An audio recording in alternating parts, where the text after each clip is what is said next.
సంకల్పయాత్ర. ఇది రాజకీయ యాత్ర కాదు, దైవ సంకల్పం. దేవుడుకు మొక్కుకున్న మొక్కు, దేవుడు నాకు ఇచ్చిన నా కోరికను తీర్చినందుకు ఆయన మొక్కును రుణం తీర్చుకోవటమే. దయచేసి ఇది రాజకీయ యాత్ర కాదు, ఏ రాజకీయ పార్టీలకు సంబంధం లేదు. ఇది నేను అభిమానంతో ఎంకన్న కొండకు ఇక్కడి నుంచి నడిచి వెళ్తున్నా. ముఖ్యంగా నాకు జన్మనిచ్చిన నా తల్లిదండ్రులకు, నాకు బతుకునిచ్చిన నా షాద్నగర్ గడ్డకు, 4.5 దశాబ్దాల కిందట ఈ ఊర్లో అడుగుపెట్టాం. మామూలు కుటుంబంగా అడుగుపెట్టిన మాకు ఈ స్థాయి, ఈ స్టేటస్, ఈ అంతస్తు ఇచ్చిన ఈ షాద్నగర్ గడ్డ ఈ ప్రపంచంలో నాకు ఎంత ఇష్టమైన గడ్డ. అలాగే నా జీవితానికి అర్థం చెప్పి నేనున్నాను అని నన్ను ముందుకు నడిపించిన నా దైవ సమానులు పవన్ కళ్యాణ్ గారికి ఈ సందర్భంగా ఇంకొకసారి హృదయపూర్వక కృతజ్ఞతలు తెలియజేసుకుంటూ నా అడుగు ముందుకేస్తున్నాను. ఇది విచిత్రమో దైవ నిర్ణయమో నాకు తెలీదు. నేను హైదరాబాద్ మెగాస్టార్ చిరంజీవి గారిని చూద్దామని పోయా. ఫస్ట్ ఆయన హీరోగా నటించిన సినిమా నా థియేటర్లో ఆడుతుంది. ఈరోజు ఇక్కడ సంకల్పయాత్ర మొదలు పెడుతున్నా. ఎందుకంటే నాకు అదృష్టం ఏముంది, ఇది సంకల్పం. ఓ రోజు ఉదయాన్నే 4 4:30కి నేను నిద్రలేసే అలవాటు.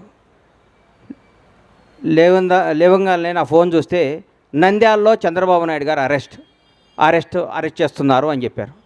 షాక్ అయిపోయాను. ఇదేంద్రా నాయన చంద్రబాబు గారిని అరెస్ట్ చేయటమని. నేను అనుకున్నాను చంద్రబాబు గారిని గుంటూరు తీసుకొస్తారు, అక్కడ బెయిల్ ఇస్తారు.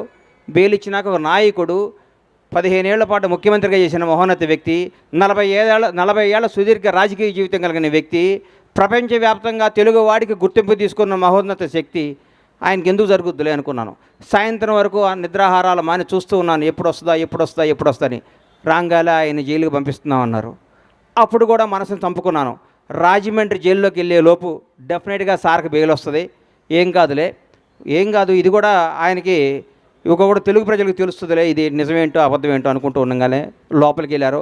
1వ రోజు, 2వ రోజు, 3వ రోజు, 4వ రోజు అలా రోజులు గడుస్తున్నాయి. సార్ బయటికి రావట్లేదు.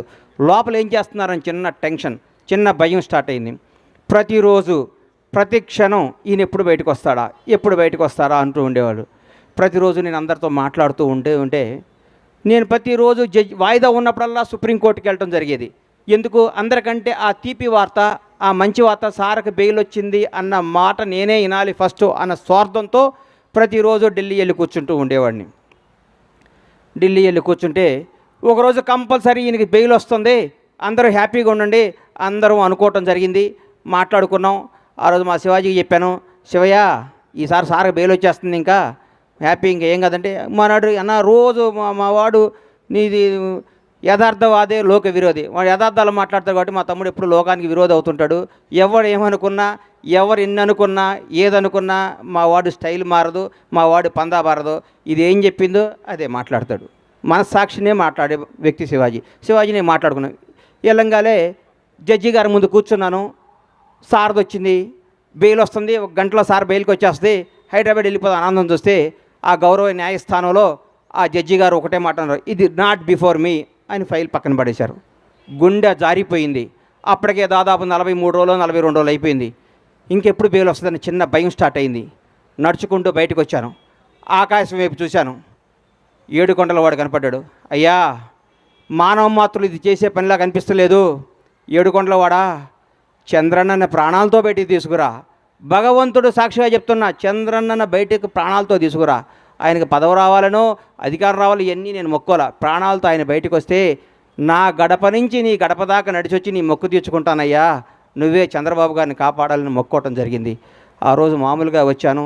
తర్వాత ఉద్యతం కేబీఆర్ పార్క్ దగ్గర ఓ రోజు వచ్చి అందరు మీడియా వాళ్ళు, సార్ ఏం చెప్తారని మీడియా మొత్తులు అందరూ నన్ను అడిగారు.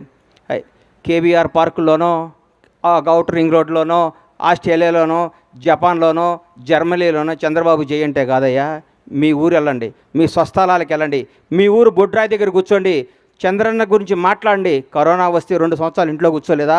నెల రోజుల పాటు మనకి బతుకునిచ్చిన చంద్రబాబు నాయుడు గారి కోసం మనం నెల రోజులు కష్టపడలేమని ఉద్యమాన్ని తెలరేపితే సోదరిమణులు ఆ రోజు ఐటీ పీపుల్స్ అందరూ మన తేజస్విని కానీ ఆ టీం అందరూ కానీ మా శివాజీ కానీ మేమందరం ఒక టీంగా వచ్చి గచ్చిబౌలిలో ఆ రోజు అద్భుతమైన జరిగి భగవంతుడి దయ వల్ల ఏడుకొండల వాని ఆశీస్సుల వల్ల దైవ సంకల్పంతో 52వ రోజు మహానేత తెలుగు జాతి గర్వించదగ్గ తెలుగు బిడ్డ నారా చంద్రబాబు నాయుడు గారు బయటకు వస్తుంటే నాలో టెన్షన్ ఏ విధంలో ఉన్నారో లోపల ఎట్లున్నారో 52 రోజుల పాటు ఎలా కుంగిపోయి ఉన్నారని బయటకు వస్తుంటే జూలు పడిచిన సింహంలాగా తెలుగువాడి గర్వంలాగా తెలుగువాడు తేజస్సులాగా ఎస్ నేనున్నా ఈ జైళ్ళు ఈ వ్యక్తులు ఈ కుతంత్రాలను నేను చేయలేవు తెలుగు ప్రజల కోసం నేనున్నాని అని అడిగేస్తుంటే ఆ ఉత్సాహంతో ఉర్రెత్తింది ఆ రోజు నుంచి చంద్రన్న నీలాంటి వాడు తెలుగు జాతికి కావాలి కదా మొక్కొని ఆ మొక్కు తీరటానికి అడిగేస్తున్నాను ఇది రాజకీయ యాత్ర కాదు ఇది దయచేసి రాజకీయంగా కానీ కాంట్రవర్సీగా చూడొద్దని చేతులెత్తి నమస్కరిస్తూ మీకు తెలియజేసుకుంటూ ఈ యాత్ర విజయవంతం కావాలని ఈ యాత్ర ద్వారా ఏడుకొండలవాడు ఆశీస్సులు పొందాలని నాతో పాటు నా అడుగు ప్రతి చంద్రబాబు అభిమాని అడుగుది ప్రతి తెలుగువాడి అభిమానం అడిగిది ఈ అడుగు నాది కాదు ఈ కోట్ల మంది తెలుగు ప్రజలు అడిగిది జై చంద్రబాబు ఈ అవకాశం ఇచ్చిన ఏడుకొండల స్వామికి నాకు సహకరించిన నా షాద్నగర్ ప్రజలందరికీ హృదయపూర్వక ధన్యవాదాలు తెలియజేసుకుంటూ మీ సహాయ సహకారాలు మీ అభిమానం మీ ఆశీస్సులు ఉండాలని కోరుకుంటూ సెలవు తీసుకుంటున్నాను థ్యాంక్ యూ